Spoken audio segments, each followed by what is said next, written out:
Após Benito Mussolini mandar dissolver a Ação Católica Italiana em 29 de maio de 1931, o Papa Pio XI publicou a encíclica Non Abbiamo Bisogno em 29 de junho, em protesto contra a perseguição sofrida pela Ação Católica Italiana. Muitos fascistas clericais contestam que Pio XI nessa encíclica tenha condenado o fascismo, já que nela lemos, abre aspas, não queríamos condenar o partido e regime como tal. Queremos denunciar e condenar o que em suas ações e programas vimos de contrário à doutrina e prática católica. Fecha aspas. Ora, nesse parágrafo se afirma que a Igreja não queria condenar o partido e regime como tais, não que não se estava condenando o partido e regime como tais. Pio XI nessa encíclica explica por que ele não quis condenar o Partido Nacional Fascista como tal, abre aspas. Conhecendo as múltiplas dificuldades da hora presente e sabendo que a inscrição no partido e o juramento são para um grande número a condição mesma de sua carreira, de seu pão e de seu sustento, nós temos buscado um meio que desse a paz às consciências, reduzindo ao mínimo possível as dificuldades exteriores. Nos parece que este meio para os que estão já inscritos no partido poderia se fazer diante de Deus e de sua própria consciência esta reserva, salvo as leis de Deus e da Igreja, ou também, salvo os deveres do bom cristão, com o firme propósito de declarar exteriormente esta reserva se a necessidade se apresentar. Queríamos, ademais, fazer chegar nossos rogos ao lugar de onde partem as disposições e as ordens a fim de que esta reserva fosse introduzida na fórmula do juramento, a não ser que se faça todavia coisa melhor, muito melhor, isto é, que se omita o juramento, que é sempre um ato de religião e que não está certamente em seu lugar, na cédula de inscrição de um partido. Fecha aspas. Em outubro de 1938, após o secretário federal do Partido Nacional Fascista de Bérgamo ter sido substituído por expulsar membros da Ação Católica Italiana do partido, Pio XI comentou, abre aspas, se tomarem outro cartão de filiação intervirei com toda a energia. Farei um escândalo. Contarei ao mundo. Tomar o cartão de filiação de alguém significa tirar-lhe o pão. Fecha aspas. O Papa São Pio X, na sua instrução aos espanhóis de 30 de janeiro de 1909, publicada no Boletim Oficial do Bispado de Santander, ensinou, abre aspas, não acusar a ninguém como não católico ou menos católico apenas por militar em partidos políticos chamados ou não chamados liberais, se bem que este nome repugna justamente a muitos, e o melhor seria não usá-lo. Combater sistematicamente os homens e aos partidos apenas por chamarem-se liberais não seria justo e nem oportuno. Combatem-se os atos e as doutrinas reprováveis, quando se produzem. Seja qual for o partido ao qual estes afiliados propõem tais atos ou sustentam tais doutrinas. O bom e o honesto que façam, digam e sustentem os afiliados de qualquer partido e as pessoas que exercem autoridade pode e deve ser aprovado e apoiado por todos os que se gabam de serem bons católicos e bons cidadãos, não somente em privado mas também nas cortes, nas disputas, nos municípios e em toda a ordem social. A abstenção e oposição, a priori, estão em desacordo com o amor que devemos à religião e à pátria. Não seria justo ser tão inexorável por causa dos pequenos deslizes políticos dos homens afiliados aos chamados partidos liberais que, por tendência e atitude política, são normalmente mais respeitadores da Igreja do que a generalidade dos homens políticos de outros partidos. Estar sempre pronto para unir-se com todos os bons, seja qual for sua filiação política, em todos os casos práticos que os interesses da religião e da pátria exijam uma ação comum. Esta união não é união de fé e nem de doutrina, pois em tais coisas todos os católicos devem estar unidos com os demais católicos, e todos eles sujeitos e obedientes à Igreja e aos seus ensinamentos. Esta união, por sua natureza, não é uma associação católica, nem uma confraria, nem uma academia, é uma ação prática não constante e permanente ou por meio de atitude, senão de circunstâncias e necessidades por meio do ato. Fecha aspas. Não custa lembrar que a doutrina social da Igreja Católica condena o liberalismo. Por exemplo, o Papa Pio IX, em resposta a uma comissão de católicos franceses em 18 de junho de 1871, declarou, abre aspas, o ateísmo nas leis, a indiferença em matéria de religião e as máximas perniciosas chamadas católicos liberais, são, sim, verdadeiramente a causa da ruína dos estados, foram eles a perdição da França. Crede-me, o mal que vos anuncio é mais terrível que a Revolução, e ainda mais que a Comuna. Sempre condenei o catolicismo liberal, e voltarei 40 vezes a condená-lo, se preciso for. Fecha aspas. O próprio Pio XI na encíclica Divinis Redemptoris ensina, abre aspas. O liberalismo preparou o caminho ao comunismo. Fecha aspas. Embora a Igreja Católica condene o liberalismo como ideologia, a Igreja não o condena como partido, que nem o fascismo. Por isso, na encíclica se lê que a Igreja não queria condenar o Partido Nacional Fascista como tal. Agora, quanto ao regime fascista, é porque o padre Paolo de Totti nas colunas da revista Fé e Ragione distinguia a ideologia fascista do movimento fascista. A avaliação do fascismo pela Fé e Ragione era essencialmente negativa, ao passo que a opinião paulatinamente expressa sobre as conquistas do regime soa muitas vezes positiva, ainda que com reservas. Pio XI na sua encíclica também expressa suas reservas em relação às conquistas do regime, abre aspas. A mensagem denuncia a ingratidão negra dos sacerdotes, que perseguem o partido, que tem sido, como dizem, em toda a Itália a garantia da liberdade religiosa.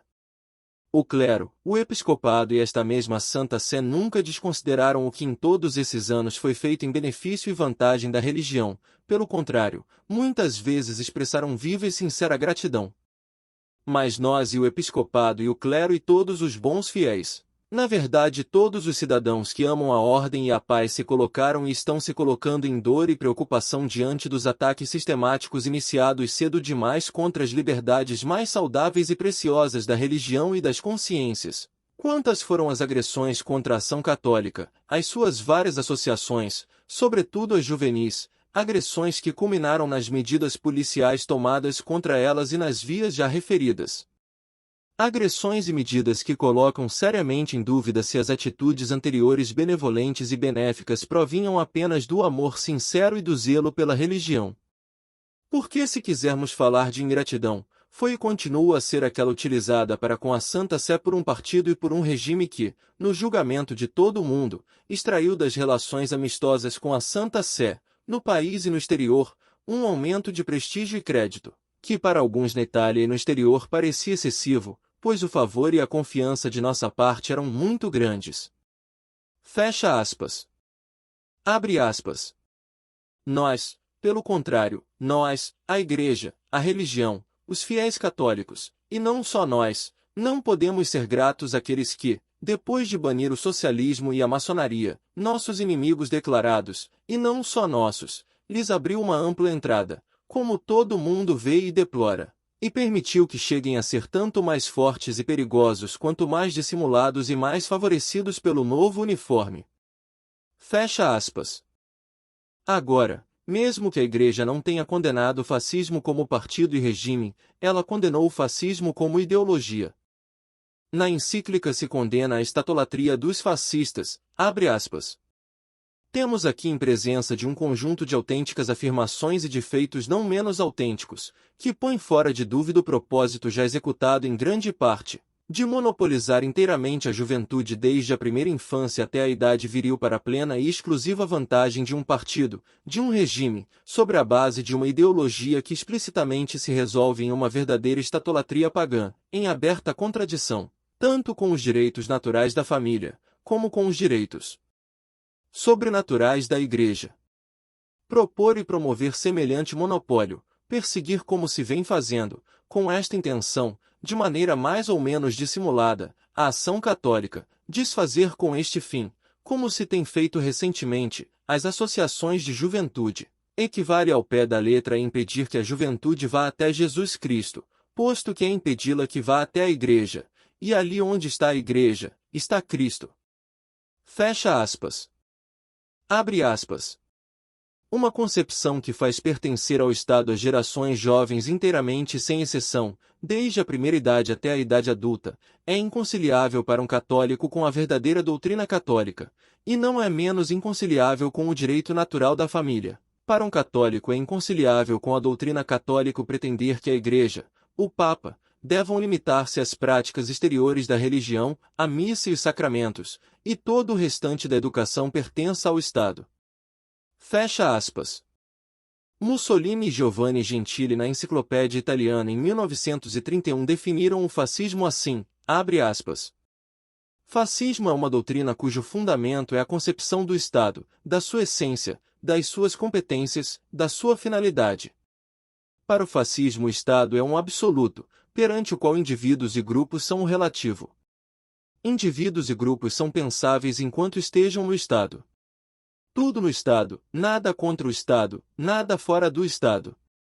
O indivíduo só existe enquanto está no Estado, está subordinado às necessidades do Estado e, à medida que a civilização toma formas cada vez mais complexas, a liberdade do indivíduo restringe-se sempre mais.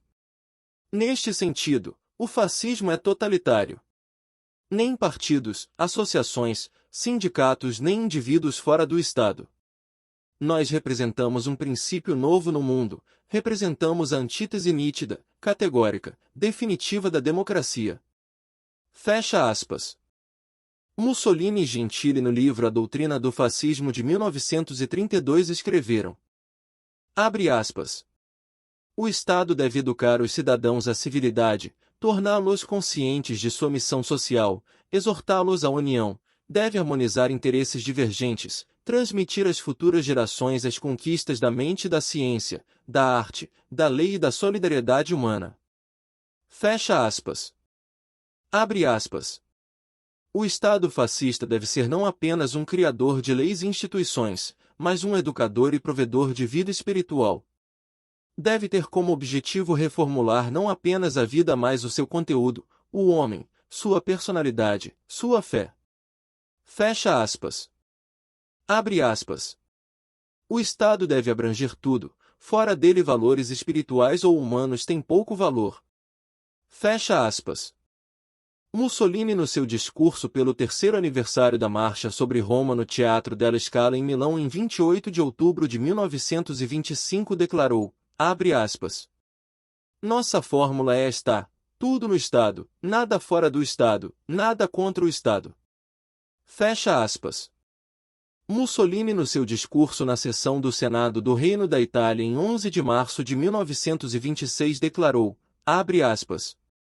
O certo é que o Estado assuma grandes tarefas, mas no discurso de Scala declarei que na minha concepção, na concepção do fascismo, tudo está dentro do Estado, nada fora do Estado e, sobretudo, nada contra o Estado. Fecha aspas. Mussolini no seu discurso no Palácio Venezia na Grande Assembleia do Partido Nacional Fascista em 14 de setembro de 1929 declarou, abre aspas. A Igreja conhece a doutrina fascista do Estado e é de 1925 a minha fórmula, tudo no Estado, nada fora do Estado, nada contra o Estado. Fecha aspas. Mussolini no seu discurso sobre o Estado corporativo em 14 de dezembro de 1933 declarou, abre aspas. É necessário além do Partido Único, um Estado totalitário, isto é, um Estado que absorve para transformar e fortalecer todas as energias, todos os interesses, todas as esperanças de um povo. Fecha aspas. Portanto, podemos ver como a estatolatria é um princípio do fascismo como ideologia. Logo, se o Papa na encíclica condenou a estatolatria, ele condenou o fascismo.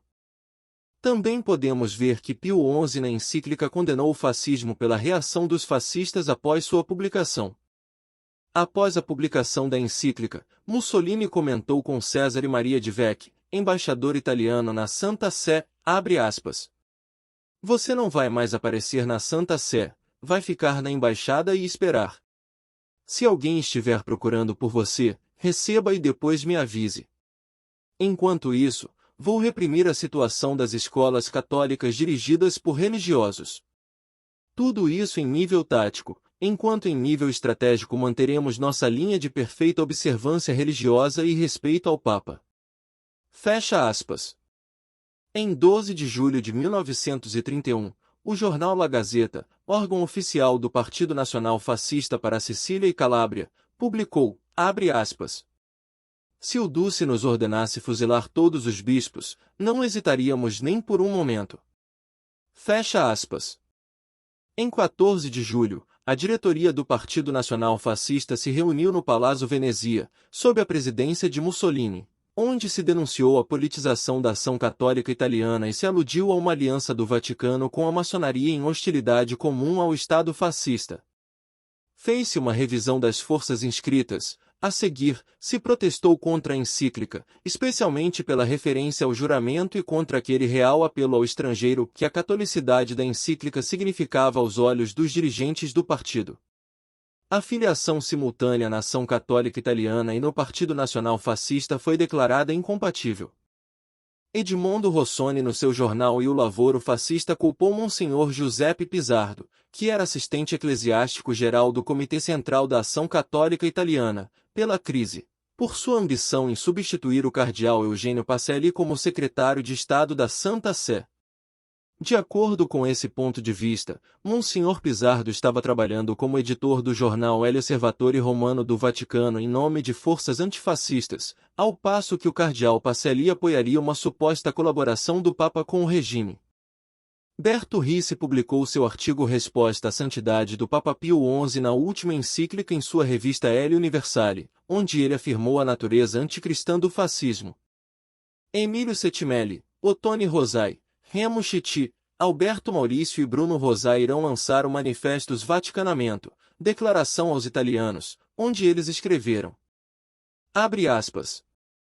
Diante da traição de Achille Ratti Pio XI, um italiano renegado, que ousa, disfarçado de líder dos católicos, mas já há algum tempo operando manifestamente em terrenos profanos e políticos, tateando por uma coalizão de todos os antifascismos do mundo, concretizando assim mais um apelo do Estado papal aos estrangeiros, contra a pátria. Diante da imbecilidade de quase toda a imprensa italiana, sentimos o alto e irresistível dever, como intelectuais de temperamento e fé fascistas, de afirmar.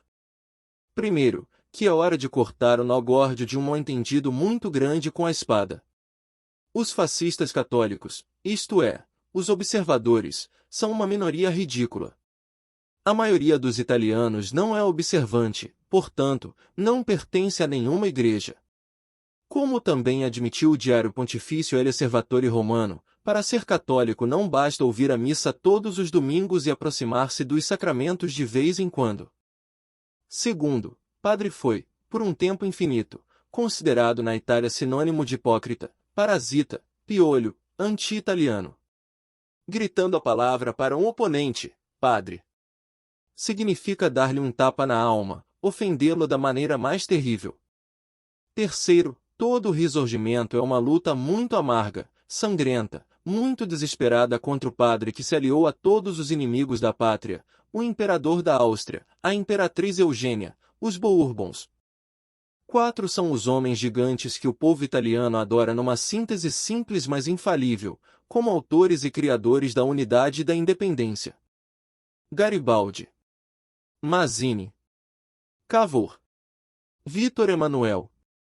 Ao longo de sua vida, Garibaldi foi caluniado, perseguido, escarnecido, denunciado pelos sacerdotes. Por um milagre, porque Deus o protegeu, ele não foi assassinado pelos bandidos papais que foram lançados inúmeras vezes contra ele. Mazzini também foi caluniado, ridicularizado, perseguido pelos padres e pelos padres foi derrubado pela intervenção de um exército estrangeiro invocado, naquela república romana que ele acendeu como uma estaca sublime entre as misérias pérfidas do período pós-napoleônico. Cavour foi excomungado. Vítor Emanuel, também excomungado, teve que expulsar o bandido covarde Mastai Ferretti Pio IX de Roma com tiros de canhão. Dos campos de batalha, das ruas que foram barricadas, das prisões austríacas, bourbonicas e papalinas, dos poços que viram a flor da juventude italiana pendurada na forca, culpada apenas por ter amado a Itália. Chega a todos os italianos neste momento a admoestação que é de justiça histórica fatal. Morremos pelas mãos de padres ou pela cumplicidade de um padre com nosso opressor, livre a Itália divina do padre. Pois bem, em nome de todo o sangue derramado pelos italianos pela Itália, ousamos, após a breve ilusão de uma possível conciliação, invocar a denúncia da concordata pelo Duce. Extinta a concordata, o chefe do Estado Pontifício volta a estar na situação de Pio IX após a captura de Roma por Vítor Emanuel. A denúncia da concordata não traz logicamente de volta ao statu quo ante. De fato, com a concordata foram superadas as garantias sobre as quais Garibaldi assim se expressou. A Itália hoje flerta com a ideia sacerdotal e lambe-a, acaricia-a, implora-lhe de joelhos para que mantenha os seus filhos na ignorância e na brutalização, chamando o ato imundo, infame, de garantias. Voltamos à situação de 20 de setembro de 1870, quando Pio IX, fugitivo das igrejas de Roma, estava à mercê das tropas italianas, do Estado italiano, do povo italiano, do rei de Saboia. Mas para o chefe do Estado papal, as condições pioraram imensamente. Pio XI torna-se Pio IX sem o imperador Francisco José, sem a Espanha e com o peso do legado derrotista de Bento XV que difundiu a frase matricida, apagando-se com infâmia da história do mundo: a guerra mundial é um massacre inútil.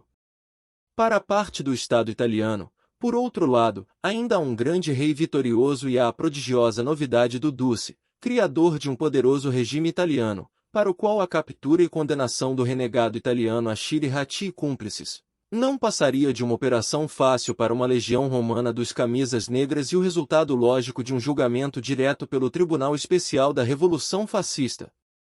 Emílio Settimelli, Ottone Rosai, Remo Chiti, Alberto Maurício, Bruno Rosai. Crentes em Deus e, portanto, às ordens de sua consciência. Fiéis ao juramento fascista. Fecha aspas. Embora tenham sido presos por esse manifesto, eles serão soltos graças à intervenção de Giuseppe Bottai e Alessandro Pavolini. Entre 1931 e 1932, a hierarquia católica se irritou com as novas leis de tolerância religiosa proclamadas pelo governo Mussolini em favor dos protestantes e judeus, lhes dando mais liberdades do que eles já tinham antes nos governos liberais anteriores, ou terão depois durante a democracia cristã entre as décadas de 40 e 50.